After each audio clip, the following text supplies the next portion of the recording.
چین پاکستان میں سرمایہ کاری کرنے جا رہا ہے اور پاکستان میں ٹیکسٹائل اور دیگر سیکٹرز میں نئی فیکٹریاں لگنے جا رہی ہیں، جس سے برآمدات بڑھے گا اور روزگار میں بھی اضافہ ہوگا۔ چائنا چیلنج ٹیکسٹائل گروپ کے تحت 100 ایکڑ پر جدید اقتصادی زون بننے جا رہا ہے اور فی ماہ 2 سے 8 ملین گارمنٹس اس سے بنائی جا سکیں گی، اور سب سے بڑا جو اس کا فائدہ دیکھا جا رہا ہے کہ اسے روزگار کے مواقع پیدا ہوں گے، اور یہ بتایا جا رہا ہے کہ 5 سال میں 25,000 سے زائد نوکریاں پیدا کی جا سکتی ہیں۔ تو 2026 کے آغاز پر ہی خوشخبریاں سننے کو مل رہی ہیں۔ اسی معاملے پر بات کریں گے۔ ہارون شریف ماہر معاشیات ہمارے ساتھ موجود ہیں۔ ہارون شریف صاحب، بہت شکریہ آپ کا۔ اب یہ جو پنجاب میں چیلنج اسپیشل اکنامک زون بننے جا رہا ہے اور 2 نئی فیکٹریوں کا افتتاح کر دیا گیا ہے، چین جس طرح سے ٹیکسٹائل انڈسٹری میں انویسٹ کر رہا ہے، کس طرح سے دیکھ رہے ہیں؟ کیونکہ پاکستان کا جو ایک کنسرن ہے وہ ہے نوجوانوں کے لیے نوکریاں پیدا کرنا اور اپنے ایکسپورٹس کو بڑھانا، تو کس طرح سے دیکھ رہے ہیں آپ؟ جی، چیلنج جو ہے یہ ایک بڑا گروپ ہے۔ یہ جب سے 5-6 سال پہلے جب میں چیئرمین تھا بورڈ آف انویسٹمنٹ کا، اس وقت یہ آئے تھے پاکستان اور انہوں نے اپنی پہلی فیکٹری لگائی تھی۔ اس کے بعد اکنامک زون کی درخواست دی، پھر ان کی وہاں پر زمین لی جو جس کا آپ ذکر کر رہے ہیں۔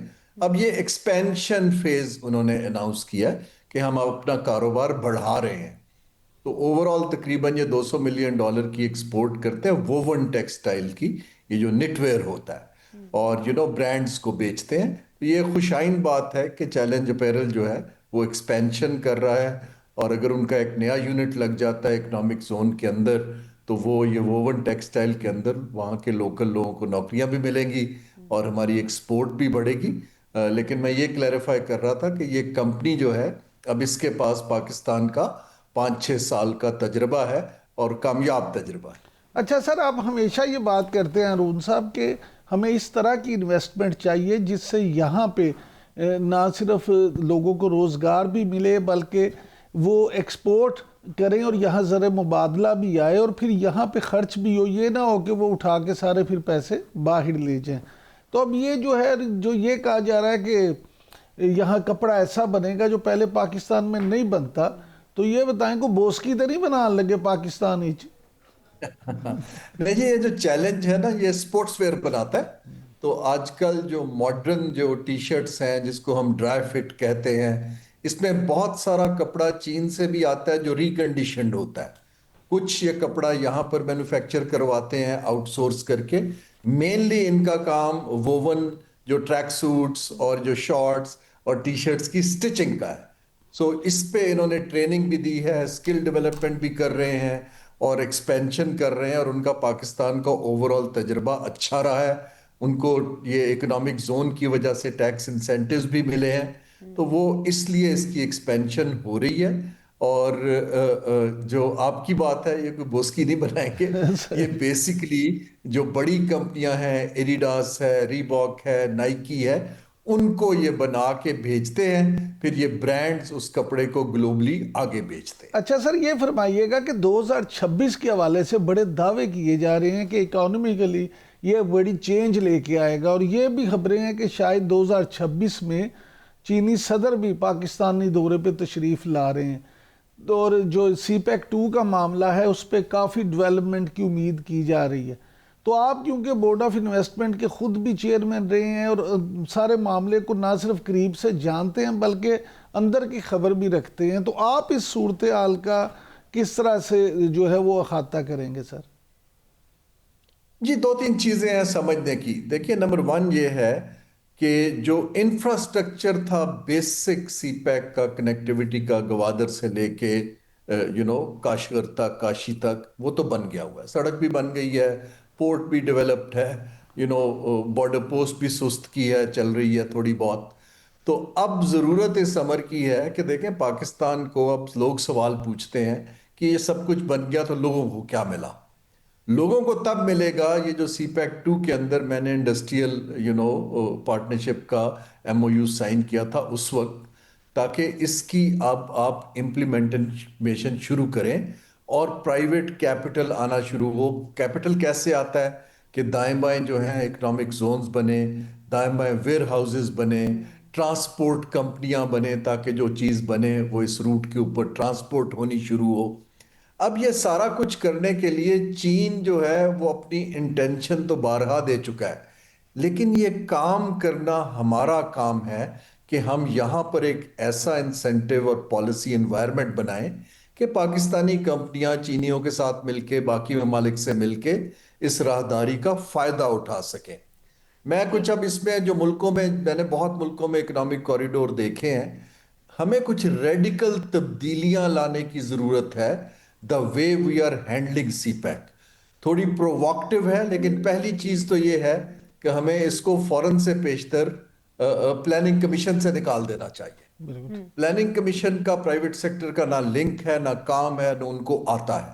یہ کام آپ کو ایک باڈی بنائے جہاں پر پرائیویٹ سیکٹر کے لوگ ہوں جن کو یہ کاروبار کرنا آتا ہو، وہ کمپنیوں کے ساتھ ڈیل کریں. دیکھیں ہم دیکھتے ہیں ایک وفد جا رہا ہوتا ہے بزنس مین کا، 100 کا مل کے آ جاتا ہے، حکومت کے لوگ تصویریں کھنچاتے ہیں. یہ اس طرح دنیا میں کاروبار نہیں چلتا. ایک سر تو پھر بھی پاکستان کو گورنمنٹ جو ہے وہ بڑے اقدامات کر رہی ہے اور کوشش کی جا رہی ہے کہ معاشی لحاظ سے پاکستان کو مستحکم کیا جا سکے.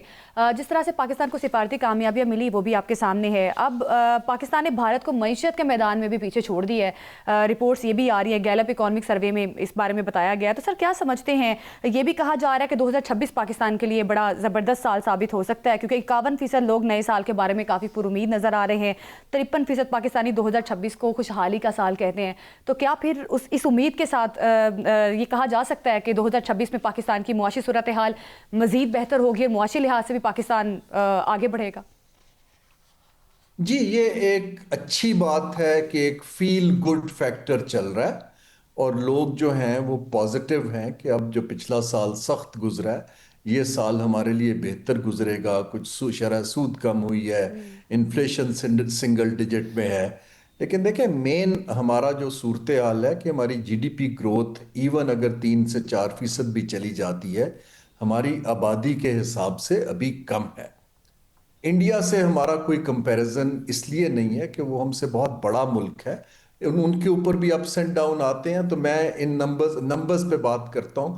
ایک خالی فیل گڈ پرسیپشن اچھی چیز ہے، لیکن اس کو کنورٹ کرنے کے لیے اب ہمارے لیے چیلنج یہ ہے حکومت کے اکنامک مینیجرز کے لیے کہ آیا ہم اس کو جو سٹیبلٹی آئی ہے اور جو ڈپلومیٹک محاذ پہ ہمیں کامیابیاں ملی ہیں ان کو ہم اکنامک گروتھ میں کنورٹ کیسے کرتے ہیں. اچھا سر یہ فرمائیے گا ہارون صاحب، یہ فرمائیے گا کہ بلوم برگ کی جو رپورٹ آئی ہے اس میں ایک تو پاکستان میں مہنگائی میں کمی کا ذکر ہے، اور دوسرا یہ ان کا کہنا ہے کہ مسلسل مہنگائی کا نیچے آنا اصل میں گورننس کے مضبوط ہونے کا اشارہ ہے.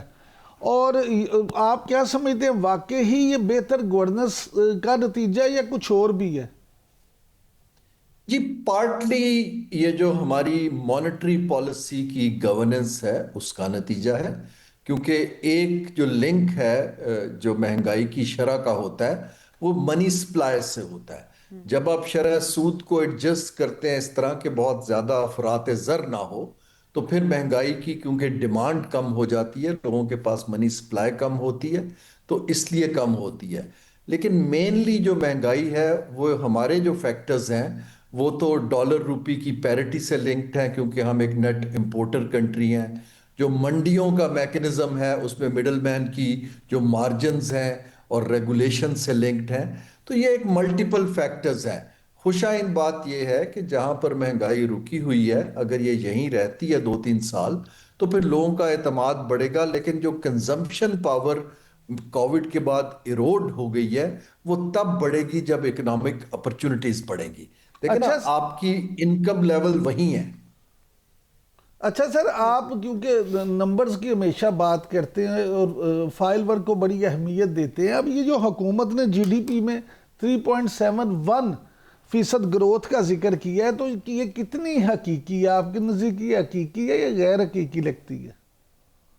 جی، یہ کوارٹر کی گروتھ ہے. جو اوورال اکنامک گروتھ ہوتی ہے وہ ایوریج ہوتی ہے پورے سال کی.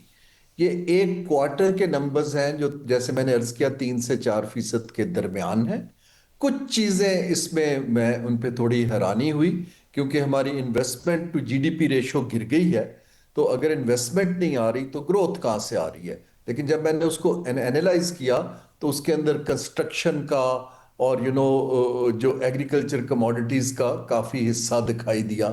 کچھ تھوڑی سی امپروومنٹ لارج اسکیل مینوفیکچرنگ میں دکھائی دی، لیکن ناٹ نیسسریلی ایکسپورٹ اورینٹڈ اداروں میں۔ یہاں ہمیں سمجھنا یہ ہے کہ ہمیں کنسسٹنٹلی اس کو 4 سے 5 سے 6 پر لے جانا ہے، اور اس کے لیے انویسٹمنٹ چاہیے، ٹیکنالوجی چاہیے اور سکلز چاہیے۔ یہ 3 کمبینیشن دنیا میں اکنامکس کے فارمولے سے گروتھ میں کنورٹ ہوتے ہیں۔ اب اس حکومت کو اس طرف توجہ دینی ہے کہ ٹیکنالوجی کے لیے انسینٹیو پیدا کرے، نالج ریسرچ کے لیے پیدا کرے، لوگوں کو ایسی سکلز دے جو ٹیکنالوجی کو استعمال کر سکیں۔ جو ہمارا کرنٹ سکل ڈیولپمنٹ کا سسٹم ہے وہ بہت نیچے کی سکلز دیتا ہے۔ اب یہ جو آرٹیفیشل انٹیلیجنس کی ٹیکنالوجی آ رہی ہے اور ہمارا کرنٹ انڈسٹریل بیس ایکسپینڈ کرے، یہ بہت بڑے چیلنج ہیں 2026 کے۔ یہ خالی اناؤنسمنٹ سے نہیں ہوں گے۔